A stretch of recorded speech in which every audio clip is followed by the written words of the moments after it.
What's up, YouTube? It's Joe Catchpolia sitting on the couch, making money, investing in fractional real estate online, as usual. Today I'm going to be talking about Lofty again. And one of the things I just wanted to point out about it is that this is not passive income. I think a lot of people make this distinction between active and passive income. And a lot of times it's not really that great of a distinction. In making money on Lofty is what I like to call couch money. It is, I can sit here on the couch and do everything I need to make money. I never have to visit a property. Somebody else is doing all the heavy lifting. But there's often times where if you want to get a good return on a property you're investing in here, especially one like this particular one that I'm talking about today, you need to do a little bit of your own work, or somebody that owns, some tokens in this needs to.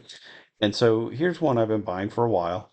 I think I have about 85 tokens in it. Yeah, 85 tokens. It doesn't show up on this page when you have them staked, so which is always funny. It always throws me off. I have to go back and look at the other page.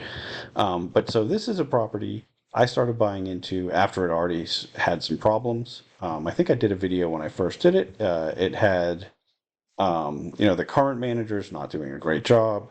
They did a vote to get a new manager. At the same time, they voted to borrow money from this other Lofty. Oh, that's not it.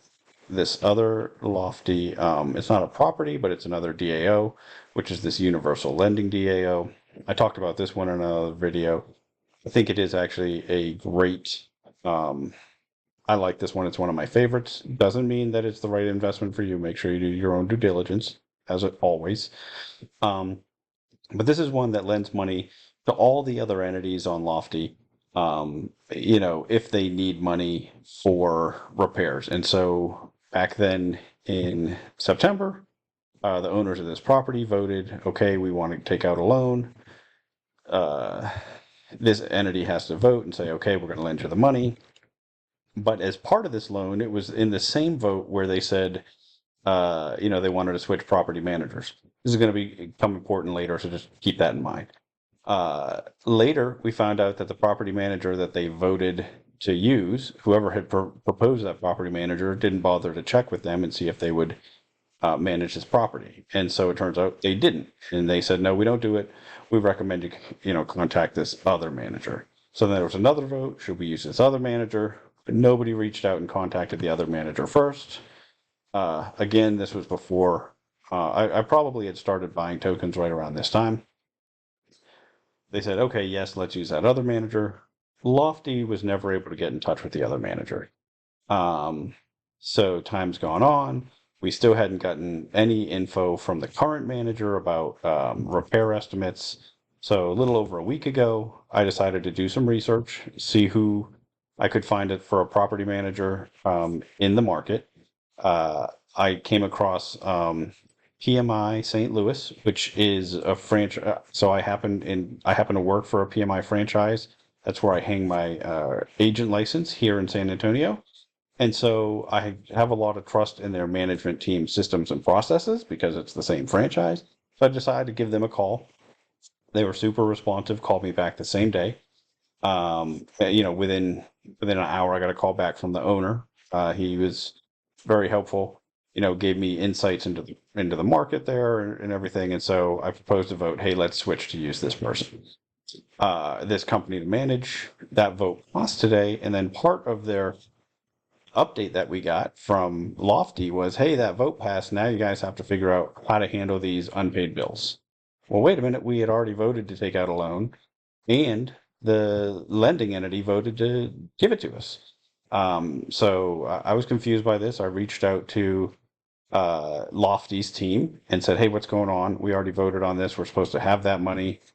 And he said, well, because it was part of the same vote as to switch managers, we just thought that was void. And so we didn't make the loan, never told us about that. And so now we have to, and he said, oh, and by the way, the Universal Lending DAO is out of capital right now because there's another loan that they're making right now, and then they'll be fully lent out. So until they raise more money, that's not going to be something we can do. He didn't give me any guidance on as far as how long that takes. I sent him a follow-up email to find out. But at least from his initial comment, it sounds like maybe that's not a great option. But he said, hey, you can propose a capital call, but whoever does that has to back the full value of the capital call. And so that's sort of annoying. That we didn't know that that loan didn't go through. There was never an update after that, right? Like I always pay close attention to what's going on there. And there wasn't an update that said that capital call or that loan didn't go through. Uh, but we also didn't get an update that said it did, right? And so it was just unclear. We had these other votes and other updates. We did, like I said, we did decide on a manager. They haven't contacted them yet. So it's really sort of a mess. I feel like it's a spot where Lofty really dropped the ball. They should have been more proactive on it. But I think this happens a lot on these older properties where there's not a co-owner. I mean, Lofty's, I think they call it their ops team. Uh, I don't know. They don't strike me as being real estate people. They think, I think they're very much just taking whatever we send them and passing it back and forth between, they're not doing any, intermediate homework or making any sort of decisions about like, is what we're doing, does it make any sense? Or asking any sort of questions like that. Um, and then also too, I get in situations like this, sometimes they're assuming that we know something that we don't. The fact that he just was like, oh no, that was void. We didn't do the loan because we couldn't get that manager. Like those two things in my mind just didn't go together. And we didn't, so it's tough. Am I still happy about investing in this property at my basis? I mean, 100%. So, this 1867 is my average basis. I have continued to buy tokens every time they get kind of cheaper. I'm doing just a few at a time. But so let's look at what is that. So let's say even with fees, so let's say 18, what did I say? 67 times 1.1. That easily covers the fees. And then we're going to multiply that by 2176 into this property at $45,000. Okay, so we have about $5,000 in bills. So all right, now we're at 50. From all indications, everything that I looked up, and also from talking to the property manager, I think somewhere 100, 110,000 probably makes sense. Somewhere in that range probably makes sense for this property. Although we weren't able to sell it, so part of what was going on, and they were trying to sell it um, before they made that vote. It's currently listed at 90,000, but that's before they did any fix up, right? And so a lot of times 5K and fixing up a property can actually go a long way to what was that already spent? Maybe it was actually. So maybe there's some additional funds that need to be spent to make it nicer. So anyway, obviously this 90,000 might be the right number, but again, in at 50, right? And so the difference between 85, even if that's what they recommend, and 50 includes those unpaid bills. There's still a lot of room there to make money. And that's if we don't just like get a good manager in place, get the property up and running, and then have something that we bought in at a 20, 30, 40, 50% discount. And then we're all of a sudden, getting a decent projected, decent rental yield. And I do believe, once this is full and rented, and we've caught up with everything. I think this is a realistic yield for this property, um, based on the rental rate that we've seen, that we've been given by multiple managers. Um, and even if it's not quite there, I think it is again because we picked up equity in the purchase of it. Even if it takes a couple of months to work this stuff out, even if I have to lend additional funds in there, if I'm doing a capital call, like these are all things that, this isn't passive stuff, right? Well, I'm thinking about it, I'm doing some stuff. On this particular one, I probably don't have enough tokens of it yet. I mean, I have a pretty small investment in it to be spending too much time on it. Uh, but one thing to keep in mind is right now I'm trying to experiment with the site, learn how things work in the future. I'll probably want to buy a much bigger piece of something like this before I spend the time to try to propose votes and do research and call people. But it will be, one of the things. So I've been experimenting with this is, buying tokens with these problem ones and proposing a couple of different votes. And so far, everything I've proposed has passed. And so I think that there are owners out there that can be swayed by someone who is, you know, uh, giving some detail in their votes and obviously doing some research first and, proposing things that make a little bit more sense, especially on a property like this that's just stuck and hasn't been making money, right? And so that's really just my point for today. I'll keep you updated on what happens with this one, how we resolve it. But it is something that I think, I think this is both the biggest problem that Lofty has, but also presents the largest opportunity.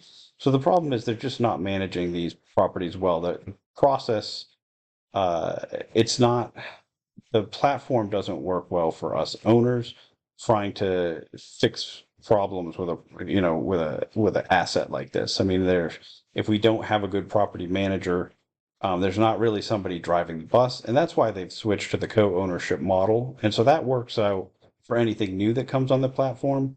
But there are still a whole bunch of these older properties that are struggling like this one, and until those are resolved, I think this just looks terrible for the platform itself.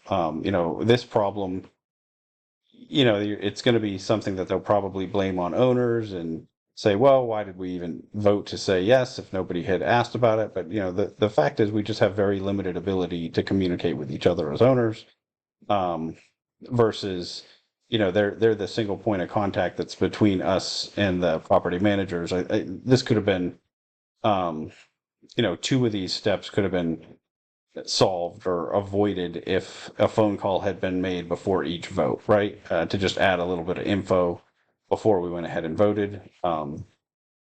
Why we can't run it that way, I'm not really sure. I think that it would just make a lot more sense. But in any case, so I think that's one of the biggest problems. But it also creates these what I have been referring to as zombie properties that are just sort of sitting there empty in limbo. They don't, they don't have a current manager. There's not, or they have a manager that they want to leave, but they haven't left it yet. It doesn't have a tenant in it. There might be repairs that aren't done, but it's just sort of sitting there waiting for someone to do something. And so a lot of those properties, I see the potential to buy these tokens cheap.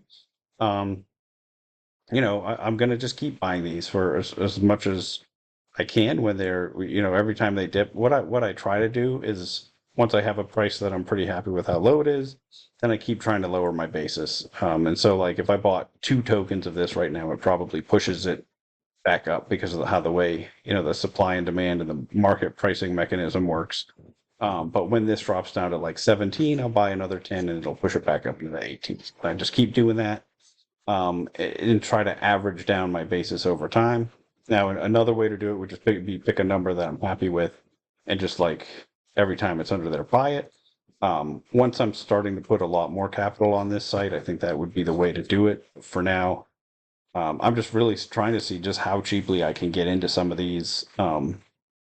This is one I'm pretty excited about. There's a couple others that I think that the real, the actual discount to, the real world value is, it's kind of silly. And it's, this discount right here, it's taking place. Yes, we don't have the greatest manager, although it is a management company that I am familiar with, and they're not terrible. I think that Lofty makes bad management companies worse because of the ownership structure and the fact that there's nobody that can, really do a good job interfacing with those managers in a way that, you would if you own this property outright. In any case, that's all I wanted to share with you today. Um, again, I just wanted a couple of things I want to mention though is one, just because I'm buying this doesn't mean it's a great deal, and so you want to do your own due diligence. Two, I do have links in the description or in the description below for, if you haven't invested on Lofty yet, to get your free $50 gift certificate to get your first one on here. That's how I got started. There are definitely terms and conditions that apply. If you get that and you put money on, then they send me a gift certificate as well or something. And then I have a couple links for a few other sites that I've also talked about. So there's that.